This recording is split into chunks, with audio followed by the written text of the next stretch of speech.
La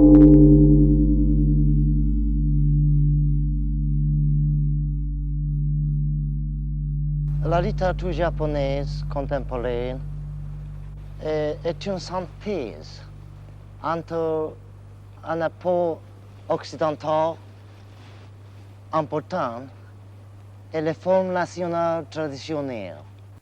Bonjour, vous venez d'entendre le grand auteur japonais Yukio Mishima qui faisait l'effort de s'exprimer en français en 1966 à l'occasion de la sortie chez Gallimard de son livre Après le banquet.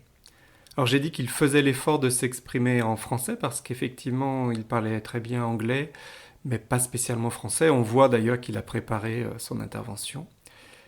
Et c'est intéressant parce qu'il fait mention, donc il dit que la littérature japonaise serait en sorte une synthèse entre la littérature occidentale et puis des apports plus locaux, plus nationaux des écrits anciens japonais. Et lui-même était très influencé effectivement par la littérature occidentale. Et je vais vous lire d'abord le le tout début de son livre Confession d'un masque, c'est son premier roman. Et on reviendra donc sur la phrase d'attaque. Attention, je commence la lecture. Confession d'un masque, Yukio Mishima, chapitre 1. Longtemps, j'ai soutenu que j'avais tout vu de la scène de ma naissance.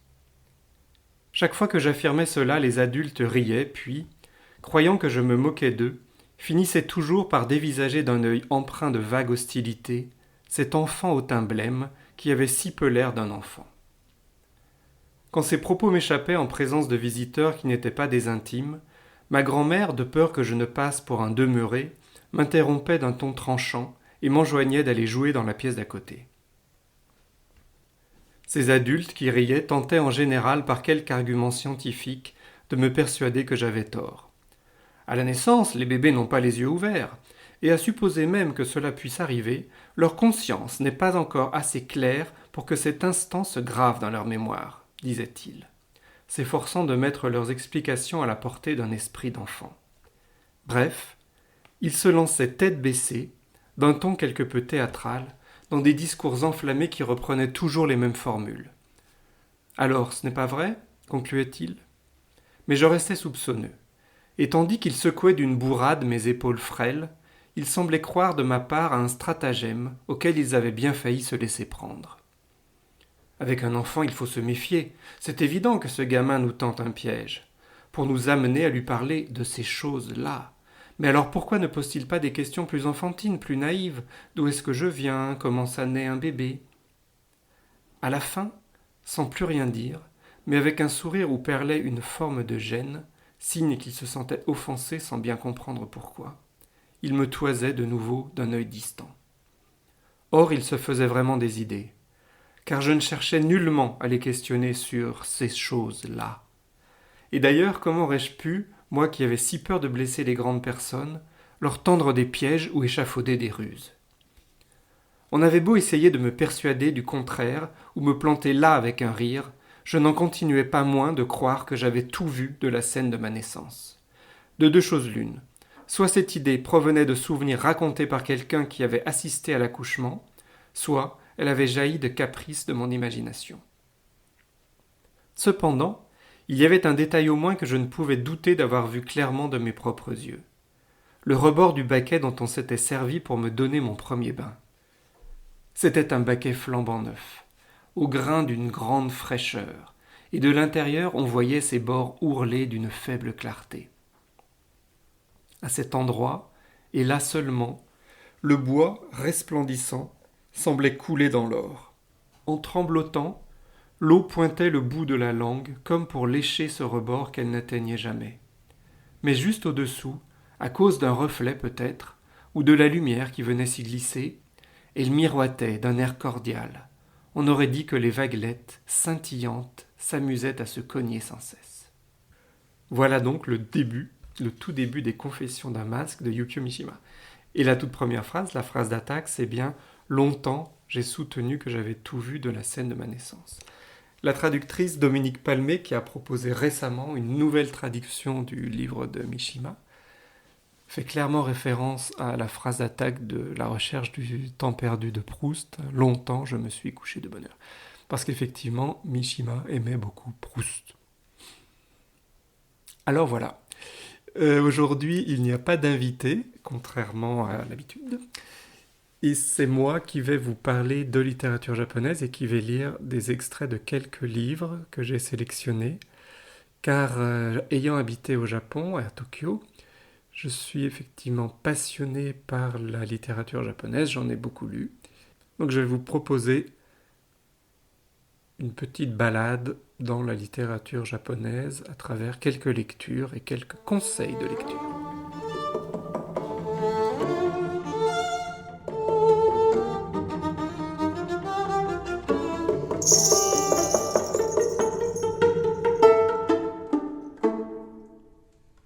Deuxième conseil de lecture après les Confessions d'un masque de Yukio Mishima. Voici Kosaku de Yasushi Inoue. Alors Kosaku, c'est le double de l'auteur Yasushi Inoue, le petit garçon qu'il était enfant. On le retrouve dans ce livre à cet âge limite de la préadolescence.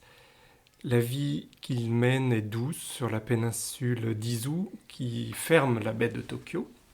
La peinture de ces scènes de campagne japonaise est précise et chaleureuse, et l'auteur réussit à rendre son récit universel en décrivant des réactions de ses personnages avec tendresse, respect, humanité, tout en évitant une approche trop psychologique. Ça, c'est quelque chose qu'on retrouve souvent chez les auteurs japonais, c'est que la psychologie n'est pas abordée de manière frontale, on va dire. C'est plus par touche impressionniste. Voici un extrait de Kosaku de Yasushi Inoue. Je t'ai souvent fait de la bouillie, mais finalement est venu le moment où c'est toi qui m'en prépares, ajouta-t-elle, la voix tremblante. Kosaku fut pris lui aussi d'une violente émotion. Ce n'étaient pas les paroles de sa grand-mère qui l'émouvaient ainsi, mais ce geste qui lui était familier, de remuer la bouillie de sarrasin. Il songeait, lui aussi, que la vieille femme lui en avait servi bien des fois, et que maintenant, c'était lui qui le faisait pour elle. Et Onui avait éprouvé la même chose que lui. Voici pour l'extrait de Kosaku de Yasushi Inoue. On passe tout de suite à un autre grand maître de la littérature japonaise, j'ai nommé Junichiro Tanizaki. Bon, on va dire Tanizaki, c'est plus simple. Alors souvent, on nomme Tanizaki pour son essai L'éloge de l'ombre, qui est très célèbre et célébré, et très apprécié en France. Dans L'éloge de l'ombre, il déplore en fait finalement la modernisation un peu à marche forcée du Japon, et notamment l'électrification et la lumière électrique dans les vieilles maisons japonaises.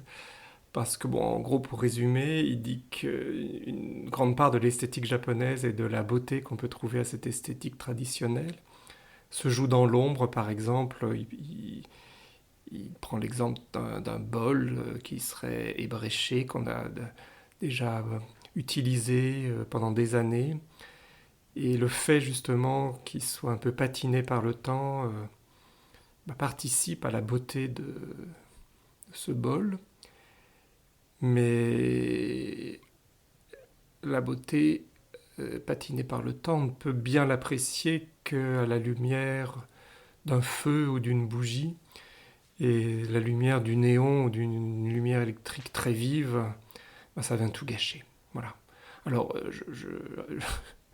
je fais un raccourci très très synthétique de cette œuvre que je vous invite par ailleurs à découvrir.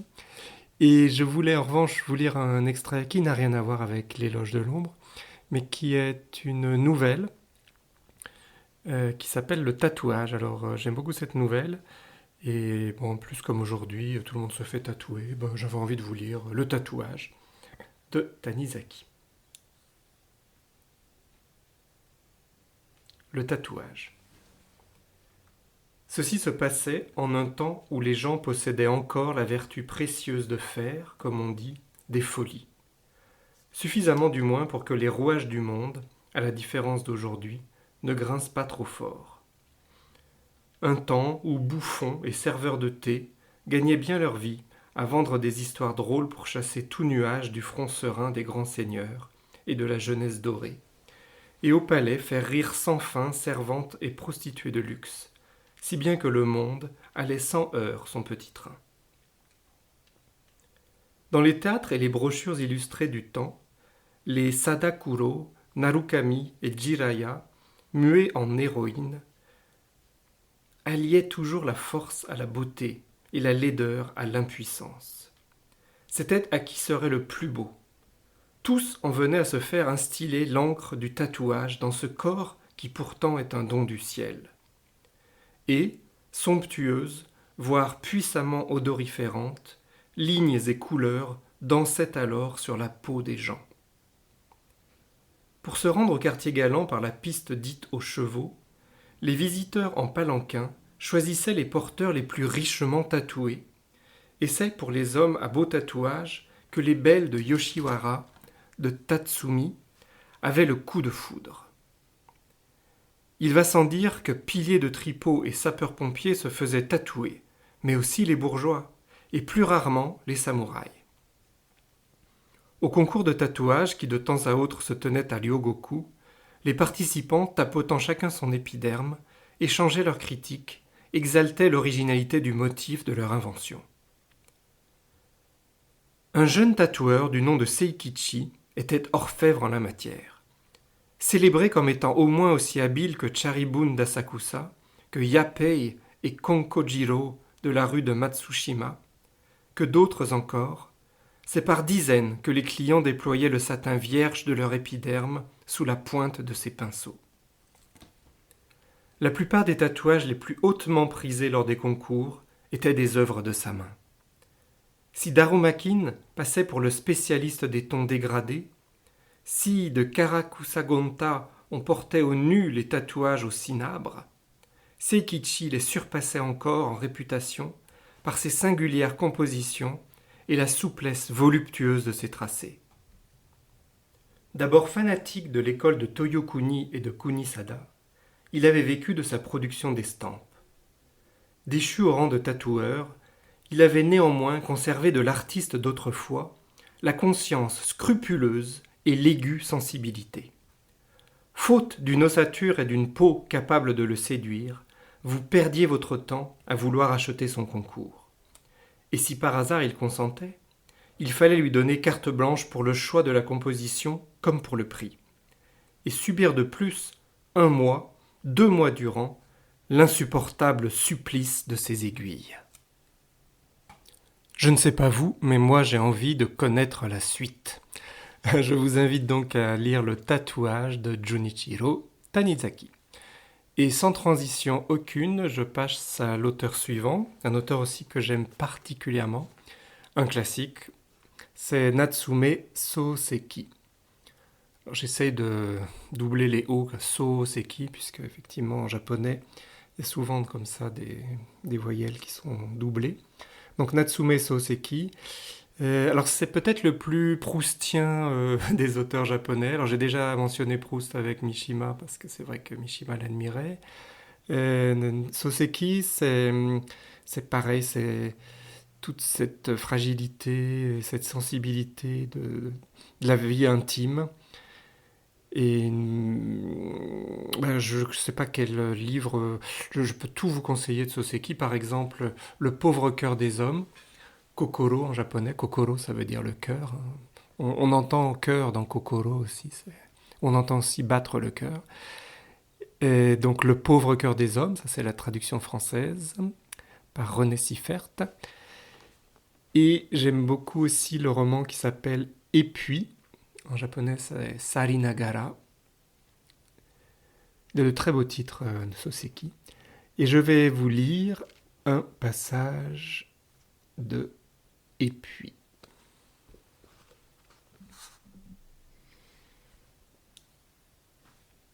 Dans de tels moments, Daisuke avait coutume de méditer silencieusement la question de sa venue au monde et de son existence. Il s'était bien des fois emparé de ce grave problème et l'avait scruté en face. Parfois, Les motifs qui le poussaient à cette réflexion étaient une pure et simple curiosité d'ordre philosophique. Parfois encore, c'étaient les phénomènes sociaux qui cherchaient à imprégner son cerveau de leurs couleurs fortes et complexes. Parfois, enfin, comme ce jour-là, c'était la conséquence ultime d'avoir été en proie à l'ennui. Dans tous les cas, il aboutissait à la même conclusion. Mais celle-ci ne résolvait pas le problème. Elle revenait seulement à le nier. Selon son opinion, en effet, les hommes n'étaient pas nés pour exécuter un but particulier. C'était même le contraire. Un but ne trouvait à s'accomplir qu'avec la naissance d'un homme. Fabriquer dès le départ un but, de manière objective et extérieure, et le plaquer sur un individu, revenait à ravir à ce dernier son action libre dès sa naissance. Le but était quelque chose que l'homme qui venait au monde devait se constituer pour lui-même, spécifiquement. Néanmoins, personne n'était capable, en toute liberté, de créer ce but spécifique et personnel. En effet, la finalité d'une existence s'accomplissait en somme en s'affirmant au monde, dans la concrétisation de cette existence même. À partir de ces prémices, Daisuke considérait que les actes essentiels et propres à tout individu équivalaient à ses buts. C'est parce que j'ai envie de marcher que je marche. Marcher devient donc mon but. C'est parce que j'ai envie de penser que je pense. Et penser devient mon but. Et exactement comme le fait de marcher ou de penser en ayant un objectif particulier constitue un état dégradé de la marche ou de la pensée, de même, poser une visée externe à l'action aboutit à un état dégradé de cette même action. Ceux qui, par conséquent, utilisent l'ensemble de leurs actions comme un moyen d'accomplir tel ou tel but, se condamnent en quelque sorte à détruire d'eux-mêmes le but de leur vie.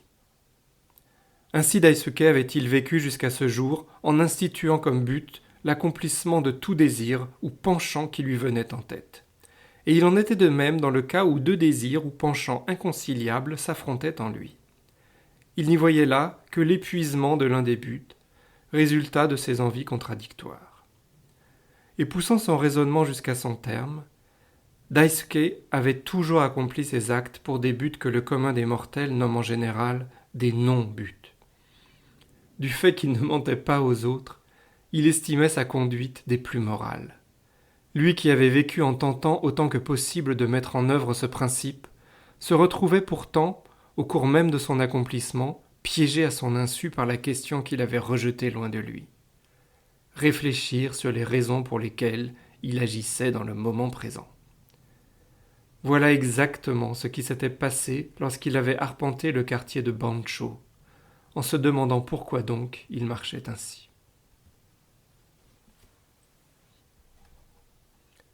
On comprend à la lecture de cet extrait toute la sensibilité et la profondeur des romans de Natsume Soseki, enfin j'espère avoir bien choisi l'extrait. Et on va passer à un tout autre auteur, un peu plus contemporain, qui fait partie de l'underground japonais, parce qu'il y a un underground japonais, notamment qui s'est joué autour du quartier de Shinjuku pendant longtemps. Alors là, je vous parle d'un temps que les moins de 60 ans ne peuvent pas connaître, certainement.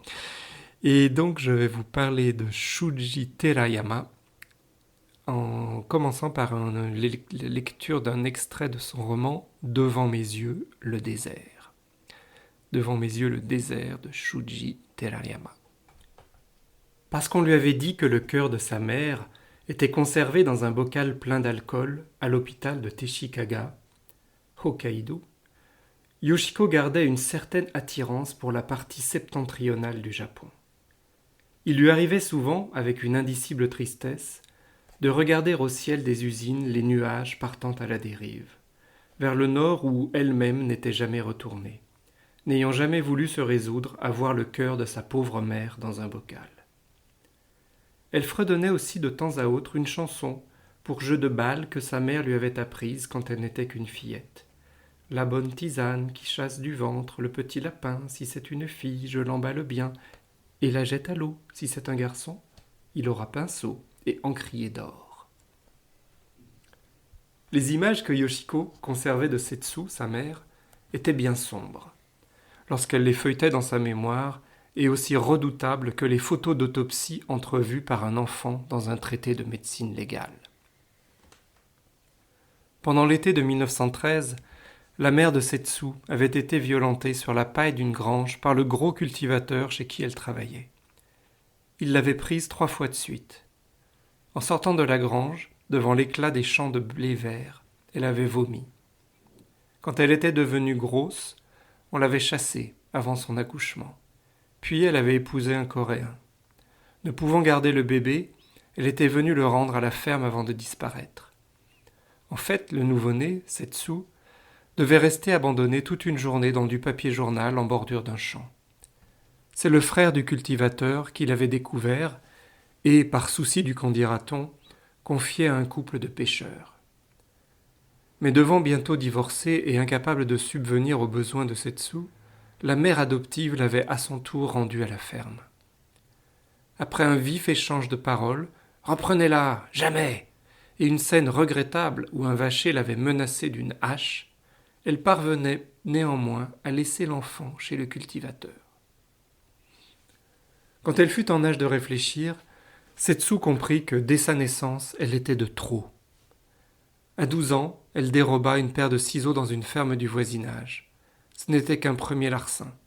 Personne n'ayant rien remarqué, Setsu s'enhardit et vola tout ce qui lui tombait sous la main. Des fournitures d'école, des poupées, du linge chez le marchand de couleurs, etc. Ils en font du raffut à cause de moi, pensait-elle. C'était la plus grande joie pour cette gamine blessée dans son cœur par une indifférence hostile. Quand elle eut 14 ans, la police la prit en charge et lui enseigna cette parole de l'Évangile selon saint Matthieu. Car je vous le dis en vérité, si vous aviez de la foi comme un grain de moutarde, vous diriez à cette montagne, « Transporte-toi d'ici là ». Elle s'y transporterait, et rien ne vous serait impossible. Ce conseil, Setsu ne l'oublia pas de sitôt, et se le répéta souvent sur le chemin du débarcadère, où elle allait pour regarder le va-et-vient du bac.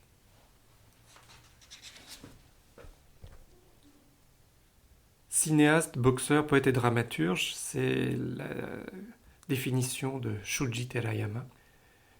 Et je vous invite à lire ce roman Devant mes yeux le désert, qui se passe au Kabukicho, donc un quartier, comme son nom l'indique, Kabukicho, un quartier chaud de Tokyo, et qui met en scène notamment des boxeurs, mais pas que, puisqu'on vient de voir la jeune Tetsu et ses débuts un peu difficiles dans la vie. Donc je vous rappelle la référence, Shoji Terayama, Devant mes yeux le désert, aux éditions Inculte.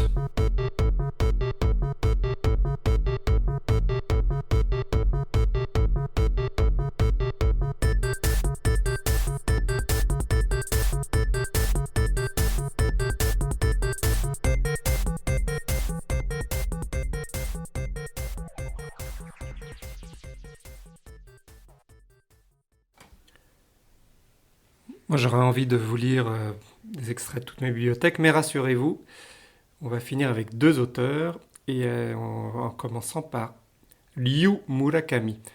Alors attention, Murakami, c'est un nom très fréquent au Japon.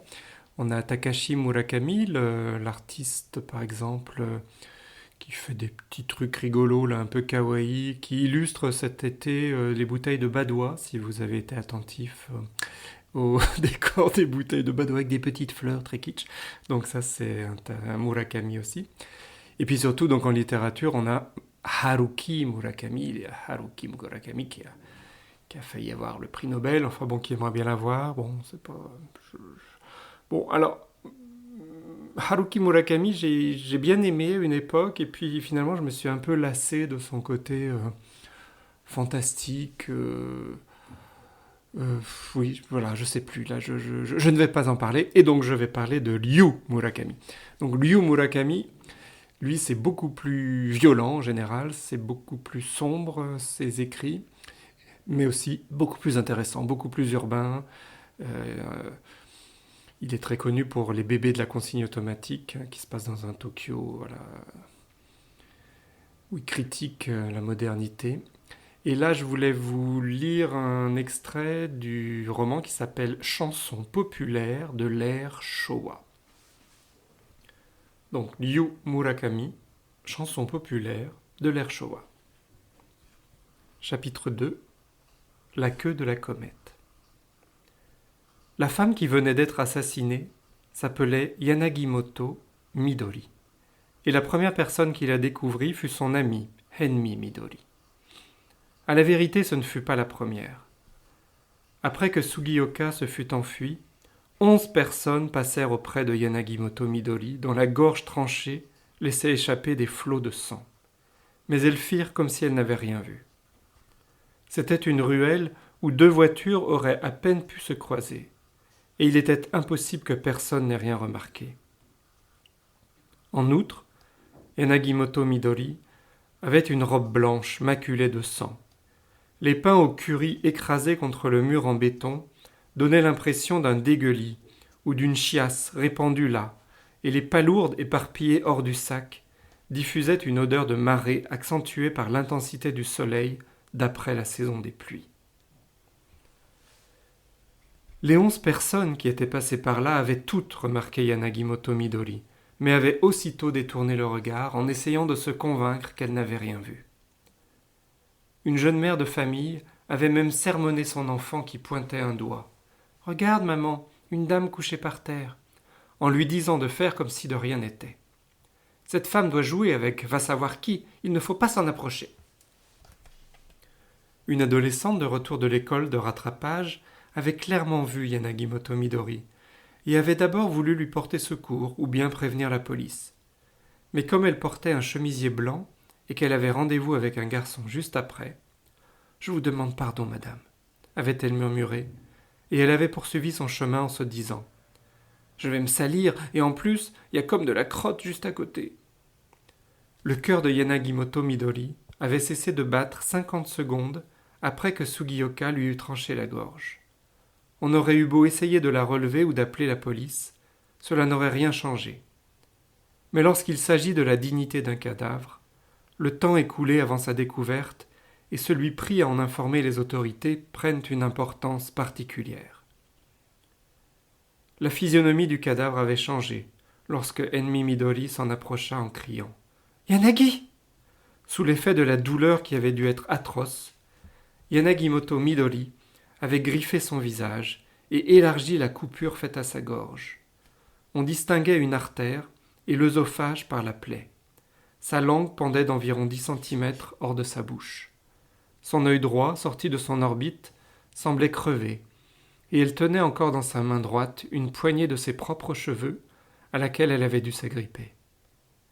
Henmi Midori vomit sur la tête du cadavre, et c'est à ce moment-là qu'elle ramassa un petit objet susceptible de servir d'indice. Un minuscule badge argenté que Sugioka avait laissé tomber de son imperméable en prenant la fuite. Henmi Midori avait rangé instinctivement le badge dans son sac à main avant l'arrivée de la police.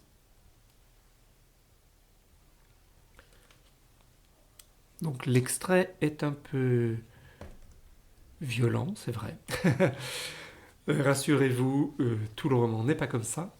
D'ailleurs, il y a beaucoup d'humour en fait dans les romans. Alors ça peut être un humour noir parfois, mais je vous engage à découvrir les différents livres de Ryu Murakami, que ce soit les bébés de la consigne automatique, les chansons populaires de l'ère Showa et bien d'autres encore. Et pour finir, j'ai gardé le meilleur pour la fin. Oh non, c'est pas le meilleur, mais j'aime beaucoup aussi. C'est une autrice contemporaine qui s'appelle Hiromi Kawakami. J'ai lu d'elle tout ce qui a été traduit à ce jour. Elle est éditée par Piquier, les éditions Philippe Piquier. D'ailleurs, les éditions Philippe Piquier font un travail extraordinaire autour de la littérature japonaise. Et notamment donc avec Hiromi Kawakami. Donc là, toujours les mêmes ingrédients avec cet auteur, c'est-à-dire une façon de décrire les gens, les choses, la vie avec une grande douceur. Et beaucoup de charme. Je ne sais pas à quoi ça tient, mais je vais vous laisser découvrir un extrait. Donc j'ai choisi le livre qui s'appelle Manazuru. Donc Manazuru de Kawakami Hiromi. Et c'est le début du chapitre 3.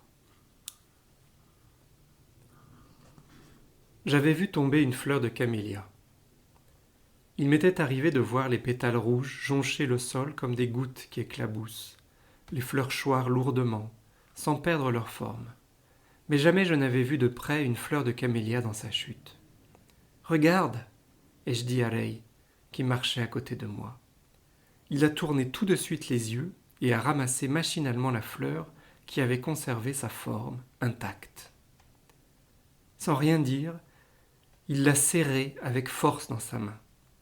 Les gros pétales se sont détachés et dispersés au sol. Des doigts qui les emprisonnaient, plusieurs ont continué à s'échapper. Enfin, il n'est plus resté que le cœur de la fleur, tout jaune. Rei l'a broyé dans sa paume. Ouvrant la main, il a dit « Le pollen reste collé ». Pistil et étamine, calice, les fragments qui avaient résisté jusqu'à la fin se sont éparpillés, d'un mouvement légèrement plus lent que les larges pétales. « Pauvre fleur !» ai-je dit. Mais Rei a secoué la tête. « Pourquoi dis-tu ça ? Mais enfin, tu l'as mise en pièces. » C'est ce qui lui serait arrivé de toute façon. Nous nous connaissions alors depuis peu. J'ai pensé que c'était quelqu'un qui ignorait la pitié. « Rei !» j'ai prononcé son nom. Moi qui d'habitude avais du mal à dire son nom, cette fois, il est venu tout seul à mes lèvres. À son tour, il a prononcé mon nom. « Kei !» Ses doigts qui avaient déchiqueté le camélia ont pénétré dans ma bouche.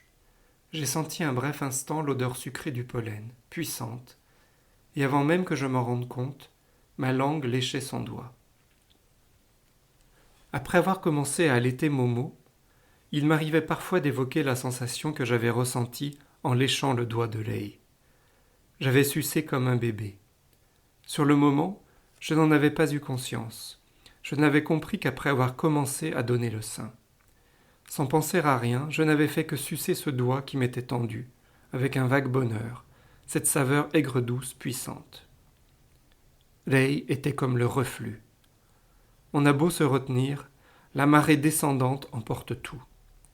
Je me suis laissé enlever par Rei. Il avait le don de prendre les gens au dépourvu. Persuadé d'avancer sur une route unie, je ne me méfiais pas, et il s'était emparé de moi. Au bout de 2 mois de fréquentation à peine, j'étais devenu incapable de penser à autre chose qu'à lui.